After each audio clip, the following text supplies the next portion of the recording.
어떻게 생각하십니까?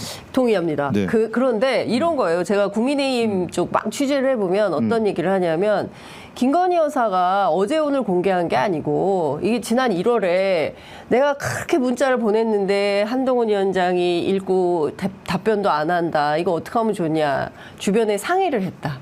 그래서 그때 주변 상의할 때 들은 그 문자를 가진 사람이 한동훈 위원장을 공격하려고 친윤계가 지금 터트리는 거다. 이미 문자는 지난 1월에 김건희 여사가 너무 마음이 여리고 그러셔가지고 주변에 상의하느라고 어디 얘기할 데가 없어가지고 얼마나 박절하지 못하시고 마음이 아프시고 그러셔가지고 한 거다. 네? 그걸 좀 알아줘라. 대통령과 김건희 여사는 그런 마음이 아니다. 이거를 이용해 먹는 친윤계가 나쁘다. 원희룡 캠프가 문제다. 이렇게 한동훈 캠프는 보고 있더라고요. 한동훈 캠프에서. 네. 그러니까 대통령과 김건희 여사는 공격하지 않고 친윤계 몇 명이 대표적으로 이철규 의원을 찍고 있습니다. 아니, 자, 그걸 이용하고 있죠 친윤계 의원들이. 네. 그거 사실이죠. 네. 그것까지 사실이고. 네.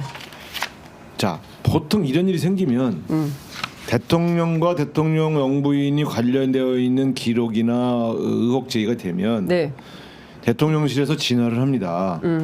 자, 문자가 처음 공개됐을 때 그러니까 전당대회에 대통령 부인을 끌어들이지 마라라고 네. 경고해야 돼요. 네.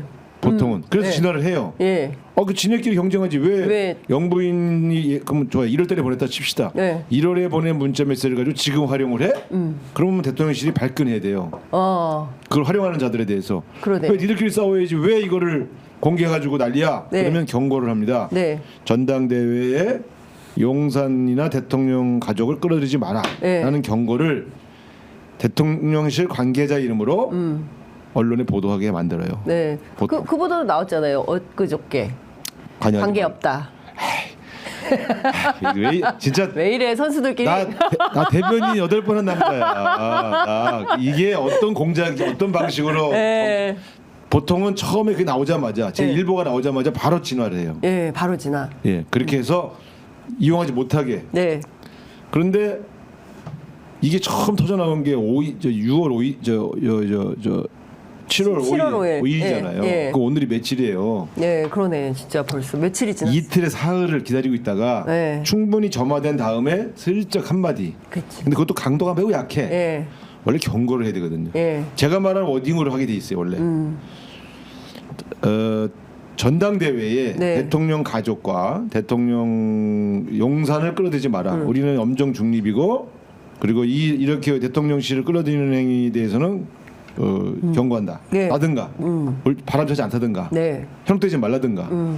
근데 여기는 대통령 부인의 문자 메시지잖아요. 그렇죠. 그러면 이거는 굉장히 진실 싸움이 되고 특정 후보의 결정적 타격이 갈 수도 있잖아요. 그렇죠. 그러면 어떠냐면 모든 게 사실이 아닐 수도 있고 그렇기 때문에 이거에 대해서는 보도에 자주 자제해달라. 이거 옛날에 우리 대통령실에서 많이 하던 거예요. 그리고 실제로 윤석열 대통령 체제에서도 그거 많이 나왔었어요. 네. 네? 바이든 이런 거 갖고서 난리 쳤잖아요. 맞아요. 근데 이거 갖고서는 그렇게 난리 안 치잖아. 고발도 했어요. 그때는. 예. 근데 지금 이게 그건 아니 대통령실 대변인이 불이평한 내용을 보도했는데도 난리를 치고 예? 고발을 하잖아요. 이거는 제가 볼 때는 한동훈 측은 최대한 저쪽이 더 확전하지 않게 하기 위해서 그렇게 말하는 거고 대통령실에서는 아주 일반론만 얘기해놓고 즐기고 있죠. 왜? 즐기고 있다. 즐기고도 있지만 한편으로는 어떻게 못하는 거예요. 권력서열 1위인 김건희 여사가 한 일이기 때문에. 권력서열 1위? 권력서열 1위죠. 1위. 예. 아니 누가 봐도 그렇잖아요. 예. 지금 대통령이 예. 제2부속실 하나를 못 만들잖아요. 민정수석실을 만들어놓고 이번 총선에서 그렇게 심판을 당해놓고 예. 대통령실에서 제2부속실 하나 못 만들어. 왜? 이거 누가 만들 수 있어요? 대통령이 만들 수 있잖아요. 그렇죠. 대통령보다 더 센 사람이 못 만들게 하니까 못 만들고 있잖아요. 그 권력서열 1위는 사실상 김건희 여사다. 이거 옛날 2016년 나 맨날 하던 얘기예요. 최순실 때 그렇죠. 제가 그거 전문 아닙니까? 그러니까 진짜 권력이 힘이 누가 있나? 요거 냄새 맡는 데는 제가 일각이 있죠. 예. 네. 그때는 최순실인 걸 알고 제가 탄핵을 주도한 거 아닙니까? 네. 처음에 다 코웃음 쳤어요. 심지어 우리 정당에 소속된 국회의원조차 야야 탄핵 못해. 탄핵 네? 안 된다. 에이 어림도 없어. 지금 보면 거역설 1위는 김건희 여사예요. 김건희 여사가 화를 내면 네. 바로 그 다음날 윤석열 대통령이 화를 내요. 그러면 바로 국민의힘의 친윤계가 벌떼같이 달려들어요. 맞아요. 이걸 내가 한두 번 봤습니까? 지난 2년 6개월간. 그래서 저는 보면서 대통령 부인은 못 건드리는구나. 아, 자기 남편한테 자기 남편은 바보라고 네. 방구나 뿡뿡 끼는 이상한 놈이라고 그렇게 말한 사람이 누구예요? 예, 김건희 여사요. 예. 그러니까 이거는 내가 볼 때 전 권력서열 1위만이 말할 수 있는 거고 그 제가 볼 때 이 지금 이 게임은 그래서 네. 이건 장난 아니다. 표면적으로 말들은 그렇게 하지만 네. 김건희 여사가 전당대회에 개입한 거다. 김건희 여사가. 네. 근데 예. 이제 가만 재밌는 건 예. 일주일 됐잖아요. 예. 자 이게 지금 그러면 어떻게 되는 거야 판이? 그러니까요. 만약에 김건희 여사가 문자 공개해서 개입해서 이게 실제로 한동훈 후보를 막 올라가다가 이게 내려가서 네. 만약에 낙선했다. 그러면 권력의 힘이 또 세지는 거죠. 아. 야 이건 괜히 건드렸다가 그러다가 큰일 나겠구나. 아직까지는 저 두 내외는 건들면 안 된다. 안 된다. 이게 정설이 되는 거죠. 예. 그런데 예를 들어 만약에 예. 한동훈 형이 지금 저 당 대표가 됐다. 네. 그럼 어떻게 됩니까? 가불이 바뀌겠다. 가불이 확실히 바뀌겠다. 대통령실은 간담이 서늘해지죠. 그러네요. 야 이걸 이거 보통 괴롭혔는데 예. 근데 돼버렸네. 예. 물론 윤석열 대통령이 불러서 야야야 그 뭐 다 오해하지 말고 술 한잔 먹자. 그러면 술 안 먹는데 그분 술을 안 먹잖아요. 제로 콜라. 아니 그러니까 그렇게 술 먹고 취한 김에 풀기도 어렵잖아. 그렇죠. 자기 혼자 취하는 거지. 예. 그럼 술 취해갖고 야 동훈아 이해해라 내가 이거 뭐 하면 한동훈 정인데 알겠습니다. 밖에 말을 해도 속으로 네. 부인이나 통제를 못하고 그래. 예? 나를 그렇게 괴롭혀? 내가 그러다 죽은 줄 알았어? 이게 마음이 풀리겠냔 말이야. 그럼 또 문자 보내서 예. 사과드리고 싶은데 전화를 안 받아서 김건희 여사가 예. 제가 한 거 아닙니다. 예. 이거 뭐 장해찬 친윤 의원 등이 이렇게 한 겁니다. 보낸들 또 읽고 또 싶죠. 예. 그래서 관계는 아주 냉랭해질 거다. 아, 그러니까 운명이 걸린. 그러니까 그걸 윤석열 왜 개입을 해서 예. 누가 되든 내 편이다 만드는 것이 좋지. 굳이 그렇다고 그래서 원희룡 의원이 예. 되고 나면 예. 뭘 그들에게 그렇게 잘해겠어요. 네? 완전히 서울대 법대끼리 난리야 지금 보면. 그러니까요. 근데 이거는 제가 볼 때 한동훈 위원장 입장에서는 이 사람이 의미심장한 말을 한 적이 있어요. 선거 전에, 총선 전에.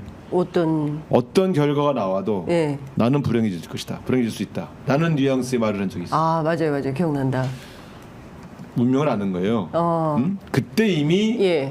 김건희 여사의 문자를 씹은 상태였을 거예요. 그때 얘기한 것 같아. 그 어간에. 1월 15일에서 23일 그래서 어간에. 나는 그때 저 사람이 머리는 똑똑하네. 선거에 이겨도 내임도 완전 권력이 미래 권력으로 넘어가니까 네. 윤석열 대통령이 싫어할 거고 예. 선거에 지면 졌다고 그 책임을 져야 될 것이다라고 하는 그 자기 운명을 예.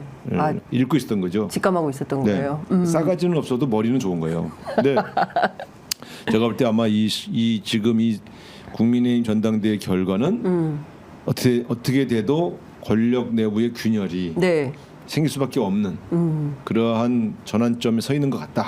한동훈 캠프에서 이런 얘기 하잖아요. 누가 죽나 보자. 물 뿜을 뻔하셨어. 누가 죽나 원희룡한테 보자. 한 얘기죠? 네. 네. 아니 그러니까 누가 죽나 보자. 이건데 그러니까 원희룡한테 한 얘기예요, 김건희한테 한 얘기. 저는 중의적이라고 봅니다. 저는 김건희한테 보낸 사인이라고 봅니다. 공개적인 사인은 아니지만 예. 왜냐하면 못하게 말릴 수 있는 사람이 김건희예요. 예. 이런 일을. 그렇죠. 그렇잖아요. 예, 그리고 권력설 그 얘기를 일인데. 했어요. V1, V2 이렇게 표현을 해요. V0, V1이 아니라 V1, V2 두 사람 대통령 내외가 이 문자 공개를 허락했다고 한다면 이건 선을 넘은 거다. 예.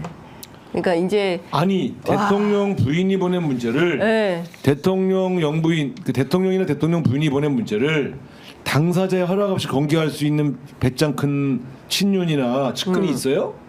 무슨 말도 안 되는 소리 하고 있어요. 그러니까. 그런 측근은 예. 박정희 정권 이래로 없어요. 박정희 정권 없어. 네. 더 나가면 전두환 때도 히틀러 이래로 없어. 히틀러 이래로 없어. 전두환 때도 못했던 일이에요. 당연하죠. 왜 그때는 핸드폰이 없었잖아요. 네, 그래서 제가 볼 때는 말도 안 돼. 저는 여당을 해본 사람이잖아요. 네. 제가 예를 들어 대통령에 대한 분이 보낸 문자가 있어. 네. 공개할 예정이야. 이거를 내가 미리 은밀하게 허락을 안 받고 한다고? 알아서 하세요. 나는 관여한 바 없어요. 그럼요. 저 정부인은 관여하시지 않았죠. 네. 제가 알아서 하겠습니다. 그리고 해요. 절대 그거를 그렇게 공개할 수가 없어요. 네. 친윤이면 그 두 사람을 더 잘 지켜야 되겠다 생각하는 사람이면 네. 더 못하죠. 허락받지.